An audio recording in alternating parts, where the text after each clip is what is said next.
Snorkel, El Chapo, Tony Clasener, and Jamie Britnell with two team cars out there. Clasener loves to keep fit in the off-season by going snorkeling. Good exercise, he said. See what Britnell stops the block at. Straight to the top, Jeff. Straight to the top. 11.34. Wow, that's not hanging around. Not hanging around. The interesting thing is it's only two 1,000s between.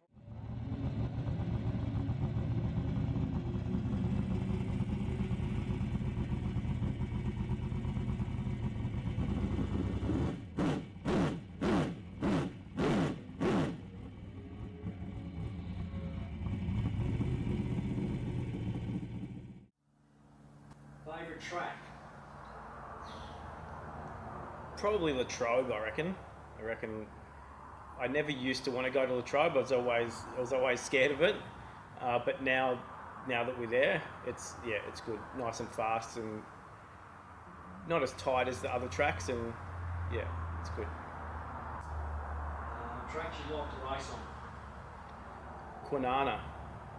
It's a very big track. It's just the atmosphere of Kwinana in WA.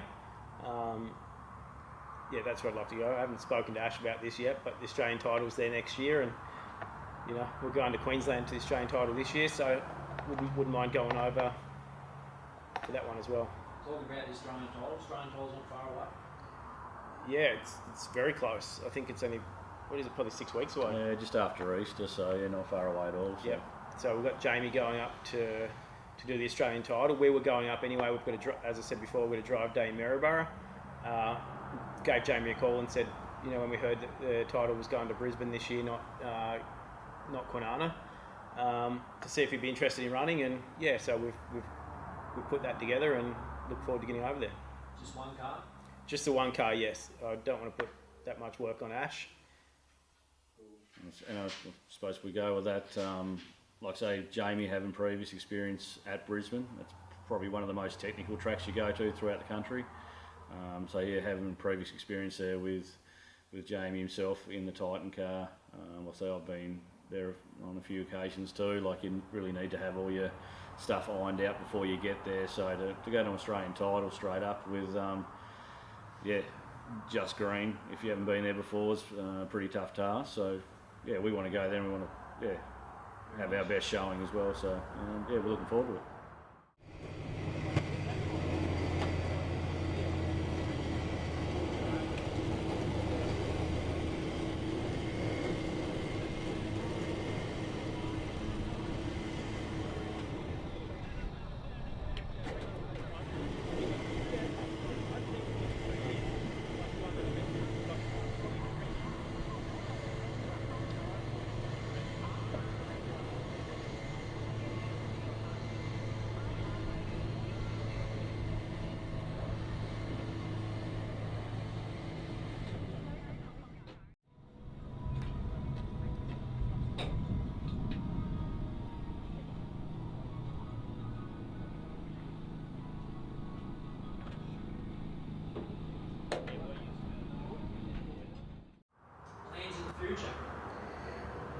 Plans for next year, we're currently building a new car for me. We're about to start building a new car. We may retire one of the cars, but as for the team, we'd definitely like to keep 3 cars for next year. Whether that's, hopefully Ash can jump in and do a few races, and hopefully get somebody else in the car as well. But it'd definitely be good to keep 3 cars and keep 1 car for the drive days. And as I say, if someone wants to lease the car, or Ash wants to race the car, or someone coming through wants to jump in and have a go, that car will be there. Yeah, and that's a valid point. He's always cool, he's always calm. If something bad happens, he goes, oh, well, that's racing, That's right. You can't have it your way every night. Just keeps a very cool head about it. For all those people out there that don't know a lot about sprint cars, Ash, can you give us a quick sort of what is a sprint car? So what's a sprint car? So pretty much, the first thing you look at is going to be the engine. So, you're sort of looking at anywhere between 800 900 horsepower engine that's, mechanical injection, methanol fuel, massive tyres, like a really good weight to Power to weight. Yeah, power to weight ratio. Like acceleration's phenomenal. Then you add the wings on them that provide the downforce. So you just got to, it's all trust in that top of the wing on top of you. As I say to Tony, just let the wing do the work. It's probably never more so that it's come back to bite me this year when I've hopped in the car and Tony's come over and said that to me. There's a bit of something to switch around, because all you need to do is sort of trust the car that you've got underneath you, and the downforce is phenomenal. The acceleration, the tyres, it's nice and smooth to drive from what I've done before. The late model was pretty physical and upper body strength's needed, where the sprint car's more mind and matter, really light in the steering. But your head's got to match what your feet are doing, that's for sure. And that's where, if you can get that all in line, and as Jamie does for us, that you can get around there pretty quickly, that's for sure.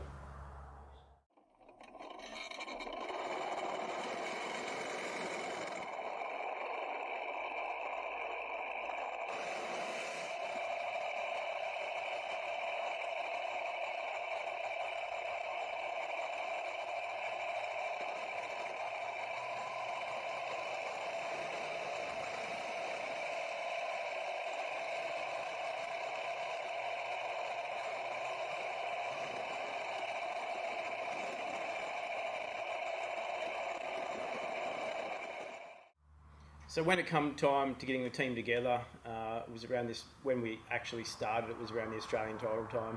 Prior to that, Ash was helping me out, and you weren't very serious, but come the Australian title time, sort of Ash said to me, look, if we're going to do this, we've got to do it properly. We've got to make sure we use the best stuff, we've got to be organised, because I wasn't very organised prior to that. And now we've sort of aligned ourselves with the best people, using the best parts all the time, and not shortcutting on anything. So a part of aligning ourselves with good people, all our engines now are done by Kenny Mack from KRE. His customer services is fantastic to provide, whether you're at the racetrack or whether it's in the shed during the week. He's only a phone call away. So that's just a tremendous help to running one of these cars.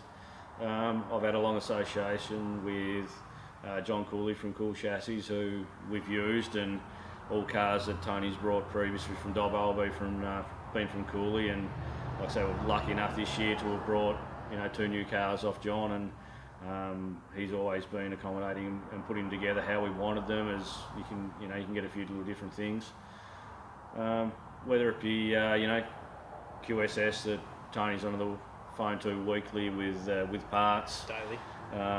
we do get a few wrong things, but it's a long way to send them back, so we seem to accumulate a lot of stuff. So but like I say, good componentry, well maintained, great engines.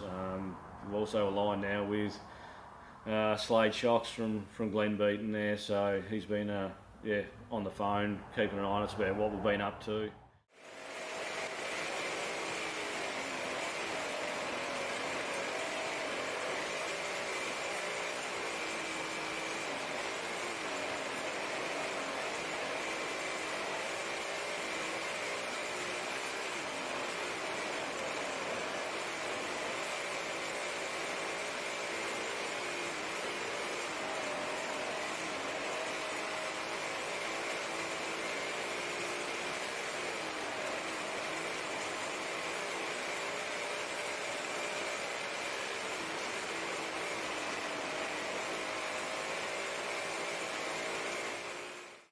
Crew members, you can't do it yourself, of course. Definitely. No, you're great at what you do, but Definitely. Where do we start? Like, there's that many people that not only just help me, but on Tony's side, we've all come together to mesh as one, which has been great. So we've got Dwayne on the quad. I'm going to forget people here. We've got Dwayne on the quad. We've got Brady Tyler, does our social media for us and helps us out at the track as well. Leon and Tyler Cleary. Alan Cleary helps out as well. So the Cleary family do definitely they're definitely there with Speedway, and definitely on Ash's side. If Ash is at the track, then the whole family's there. Dino just pops up out of nowhere. We've got Cash, Nick and Cash. Nick and Cash. They helped out Steve Bricknell a long time ago, and now since Jamie's back with us, they've come on board and they help us out. The cars are looking immaculate at the track every weekend, and the cars coming off the track, and you got the two guys there keeping the cars clean straight away, and they're like brand new going back out 10 minutes later. So it really helps. All those small things help, and big shout out to Nev too. If Nev gets to see this, we want you back, Nev. He was a part of it when, like I say, Jamie and Steve come together. He was, like I say, their right hand man, and that first year was a lot of fun with Nev. So hopefully we'll get Nev back next year maybe.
Sort of hours are we looking at when we're working on these cars? So after the race on a Sunday, get home, we sort of get home 2 or 3 o'clock in the morning and unload the cars when we get out of bed, and from Sunday washing the cars through the week. I probably spend 25 hours in the shed here just getting the cars clean, and go over the cars as much as I can before Thursday night. Every Thursday night Ash comes around and checks over the engine and sets the cars up ready for the weekend. It's pretty much unlimited how long you want to spend on these things. It's very time consuming, and you can do a Tony wash or an Ashley wash. Just depends on how you want them to come out of the washing machine. But like I say, there's engine maintenance. So whether it's valve clearances, spring rate checks, your oil change every certain meetings, clean the fuel nozzles, the filters, going through your front ends and alignment in the back. It's just a constant going over of these cars that keeps them on the track. And they're probably the most over serviced bit of motorsport that you've ever seen, because if you count the actual track time where they're actually running and at full pace, it's you're probably looking at 10-15 minutes a night, but you do every bit of maintenance every week. There's no if you're cutting corners, you're probably going to end up on the infield the week after. It's just the way it is, and you just put the time into it, and somehow it doesn't seem physical. You can put that amount of time into the week to get it ready for the next weekend, but we always seem to find it, and by lunchtime Saturday you're heading up the road again to go racing.